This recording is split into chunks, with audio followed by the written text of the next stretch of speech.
at the airport at 7:04. Good morning, everyone. The new leader of the Wild Rose Party is not wasting any time getting down to business. At the top of his priority list, discouraging floor crossing. Newly minted leader Brian Jean will sign a contract with his party today, stating he'll have to cough up a hefty amount of cash should he decide to leave the Wild Rose to cross the floor for another party. The contract is meant to deter anyone from leaving the party without significant consequences. In December, of course, the Wild Rose was decimated after its leader, Danielle Smith, and 8 other caucus members defected, crossing the floor to join the Tories. That contract is between myself and the Wild Rose Party. I will be the first person to sign that contract. And that contract states that if I walk across the floor and to any other party, that I will pay $100,000 damages to the Wild Rose Party. Any candidate that wants to run for the Wild Rose under my leadership will also have to sign that contract. Brian Jean will announce today which of the 2 ridings, by the way, in Fort McMurray he plans to run in the upcoming next provincial election. Jean's predecessor, Danielle Smith, texting a reporter that she's done with public life after losing her nomination for the Conservatives in the riding of Highwood, south of Calgary. Smith is the former leader of the Wild Rose Party who crossed the floor, defecting to join the Tories last year. Smith losing to Okotoks councillor Carrie Fisher. Yesterday, text messages between Smith and a news reporter getting heated, with Smith eventually apologizing, saying, quote, "That was inappropriate and I apologize. I'm still not ready to do media."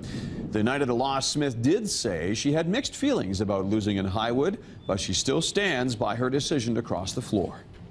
I believe that Jim Prentice is exactly the leader that we need right now. I think it's important for Conservatives to unify under his leadership.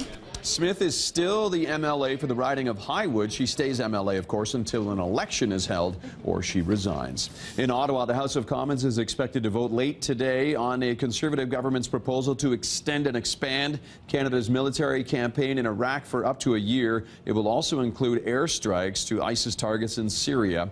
Up to 69 Special Forces advisors will also remain in the region to advise and assist Kurdish Peshmerga forces in their efforts to beat back the advance of ISIL fighters.